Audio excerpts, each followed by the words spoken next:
Now, housing, or the lack of it, has been very much in the news this week, and we featured this week a conversation with a listener called Val Dawson from Knutsford in Cheshire.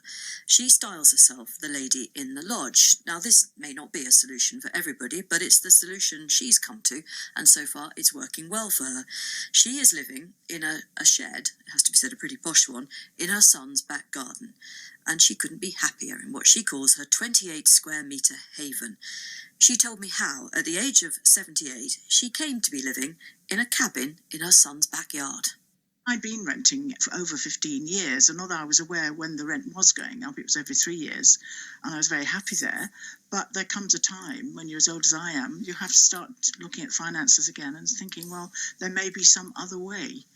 And this possibly, and is, I think, the answer, certainly for me anyway.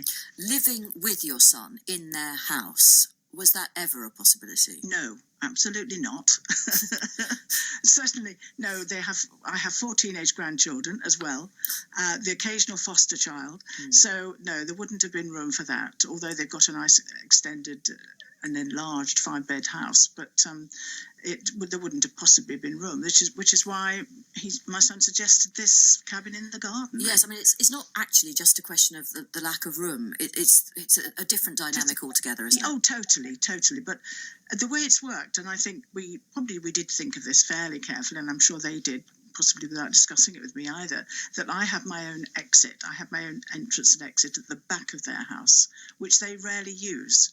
They nearly always use the front of their house. Right. So that works extremely well. And your post and all that sort of thing? My post goes to them. I'm not able to do that, although I'm called the lodge, and most people know that now. That's where I am. But the post goes to their house, and my granddaughter delivers it every morning with my paper. Well, let's talk about the practicalities then. The cost is, I mean, obviously, buying a house can be a prodigious amount of money. Yes.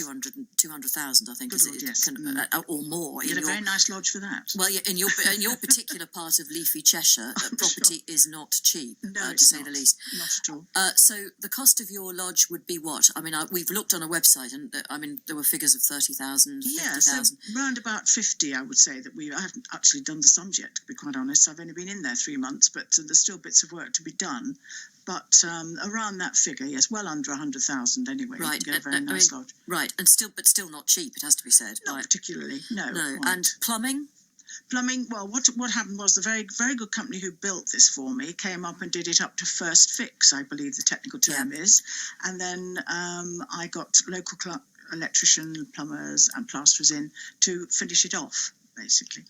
And so that's how it all worked. Sorry, Val, the space, 28 square metres. It's amazing what you can fit into 28 square metres. I'm fairly tidy.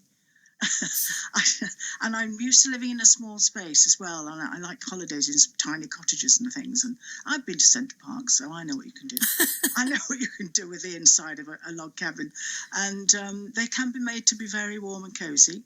I've just split it into 3 spaces: my sleeping area, and I have my ensuite shower room as well, and a really nice kitchen, a proper kitchen, and then a seating area with the telly.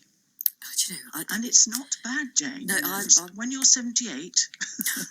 When you're 52, Val, it's sounding...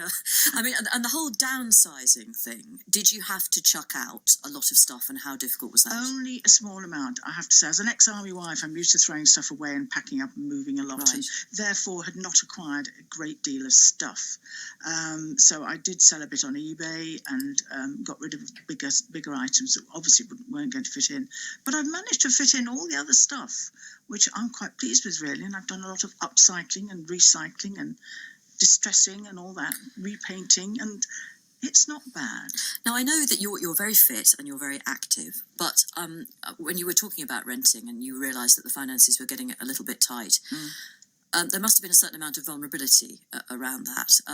Are you feeling significantly less vulnerable now? Yes, definitely I am. It's working. It's even if after just 3 months, it's working out much better than I thought. I think it is for the family as well. We've got complete privacy if we require it. I sometimes don't see them for a few days at a time, but we're constantly in touch on texting and things. And I'm fairly useful to do the odd bit of shopping or running a teenager somewhere and things like that. Don't get me started on teenagers. Do you text them from the lodge? Oh, we do. We text each other constantly. Yes, yeah. Yes, indeed. That's the only way I can contact my son and my daughter-in-law. They're very busy people. So, when you've talked amongst your peer group, Val, what's their reaction been to this? Mixed, I think. You know, one or two who've known me a long time think that it just probably suits me down to the ground. One or two probably feel a little sorry for me. I think that poor old Val, hasn't got a rich man in Cheshire to look after her, so she's got to go and live in a shed. But I don't really mind. They've all seen it now. They know it's quite acceptable and very comfortable. Yes. But yes, I think there have been, and I did put something on Gransnet. I'm not sure whether anybody found this out, and suggested how would they feel, and I got some fantastic reactions to that. To a forum there. I'm a bit worried that all the rich men in Cheshire who listen to Woman's Hour will be making note of your name. Oh gosh, I hope so. Beating a path. Because I am surprisingly still single, unfortunately. You've got 28 square metres there, all to yourself.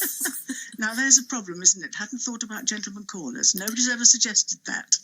Val Dawson, a listener who contacted the programme, and we really, really love that. So please, if you'd like to be featured, if you've got a story to tell or an experience to share, contact us via our website.